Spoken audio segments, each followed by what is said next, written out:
and welcome back to another episode of English Learning Podcast. I'm Ethan.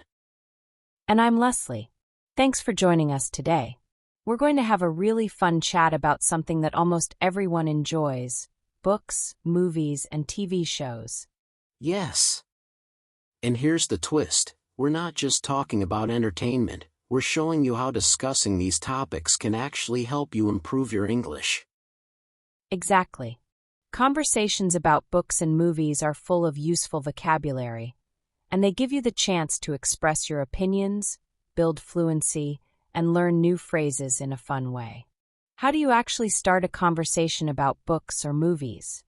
A casual way is to ask something like, "Seen any good movies lately?" or "What are you reading these days?"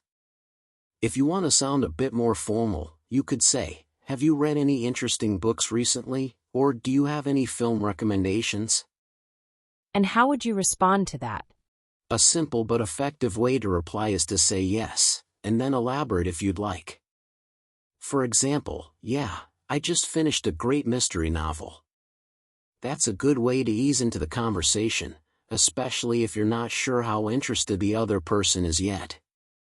Got it. Let's give our listeners a more detailed breakdown of how to elaborate on a book or movie, shall we? Absolutely. I think this will really help learners feel more confident in everyday conversations. Go ahead, Leslie. First, start by describing the book or movie. Aside from giving the title, mention the genre, like mystery, romance, thriller, sci-fi, or nonfiction. And add a little flavor to your description. For example, "It's an action-packed movie about a former spy," or "It's a tragic story of love and loss during wartime." Then, highlight what stood out to you.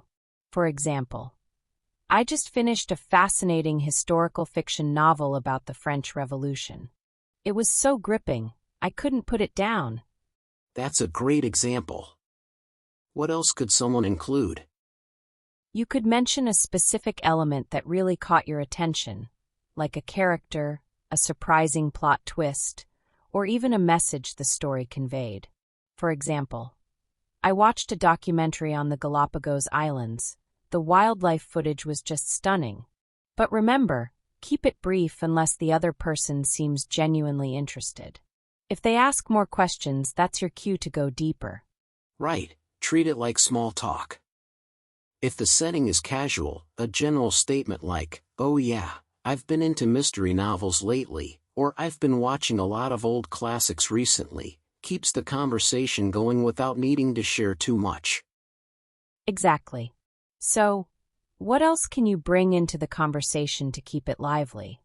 Well, describing the plot can be a great next step. For instance, it's about a detective who solves crimes using really unorthodox methods, or it follows a woman trying to rediscover herself after moving abroad. The goal is to give just enough to make it sound interesting, without overwhelming the listener or giving away spoilers. And how do you keep that sounding natural? Start by introducing the main premise. Who's the main character? What's their situation? What kind of conflict are they facing? Then, mention one or two key events or ideas, just enough to spark curiosity. For example, it's a mind-bending sci-fi movie about a team of astronauts searching for a new home for humanity. The story dives into space travel, family bonds, and even time dilation. That sounds fascinating and very engaging. Exactly.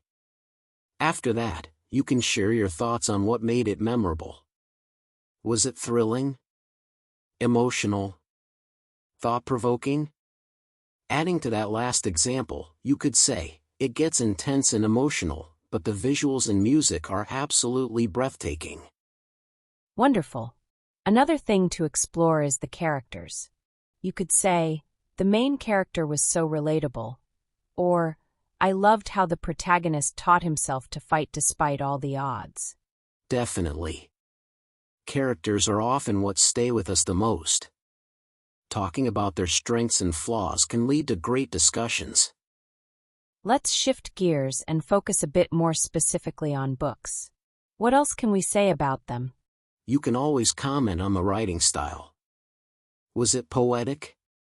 Was the pacing fast or slow? And don't forget to mention the author if you're familiar with their work. For example, I really enjoy Haruki Murakami. His writing is so dreamlike and thoughtful. Yes, talking about authors can show your depth of interest, and it often opens the door to other recommendations or comparisons. Absolutely. Now Leslie, why don't you take us through what we can say about movies or TV shows? Gladly.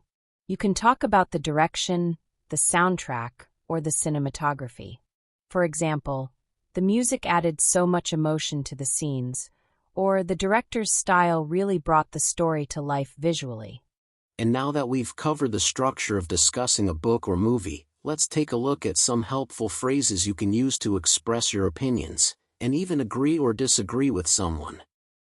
Yes, let's dive into it. To express a general opinion, you might say, I really enjoyed it. I thought it was beautifully written. Honestly, I found it a bit boring. Here are a few common phrases for books specifically. I couldn't put it down. It was a real page-turner. The characters felt so real. The ending took me by surprise. It was a bit slow in the middle but worth finishing. And for movies or TV shows, you might say, it kept me on the edge of my seat. The acting was top-notch. The plot was a bit predictable. It had some great twists. The visuals were stunning. It was emotionally powerful. And what about agreeing or disagreeing? If you agree, you might say, same here, I thought it was brilliant. And if you disagree, try something polite like, really? I actually found it kind of confusing. Here are a few more phrases you can use when your opinion is different, but you want to keep it respectful. I can see why people like it, but it wasn't for me. I didn't connect with the characters, but the plot was interesting. And if you want to recommend something, or invite someone to check it out, here are a few options. You have to check it out. I highly recommend it. It's a quick read, perfect for the weekend. Or even, I'd love to hear what you think if you watch or read it. Shall we do a role-playing before we finish today? Yeah, let's. Hey, Leslie, seen any good movies lately? Yeah, I watched this sci-fi movie over the weekend.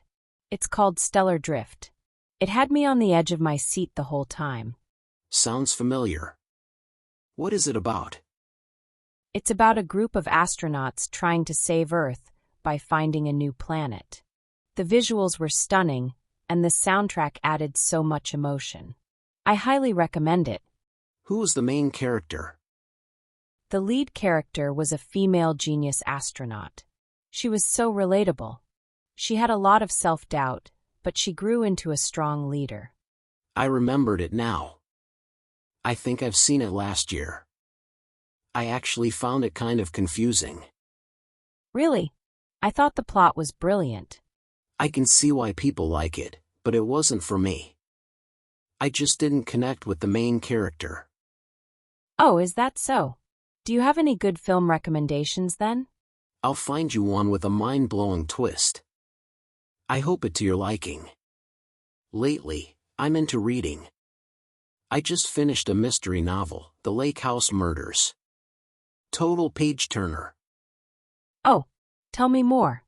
It's about a detective who comes out of retirement to solve one last case. The plot was a bit predictable in parts, but the atmosphere and the writing were so gripping, I couldn't put it down. That sounds like something I'd enjoy. Was the ending good? It totally caught me by surprise. Not what I was expecting at all. All right, you've convinced me. I'll add it to my list.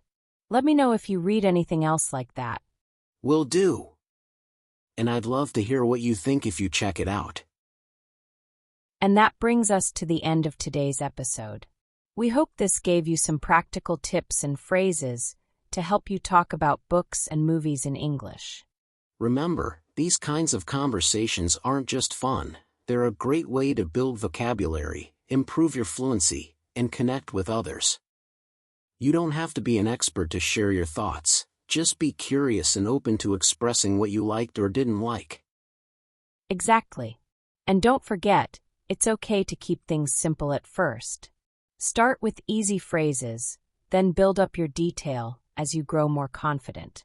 Practice really does make a difference. If you enjoyed this episode, try talking to a friend or language partner about the last book or movie you experienced. Use some of the expressions we covered today and see how the conversation flows. Thanks for joining us on Bookworms and Movie Buffs, talking about entertainment in English. We'll be back next time with more everyday English you can actually use. Until then, keep practicing, keep learning, and maybe grab a good book or movie while you're at it. Bye for now.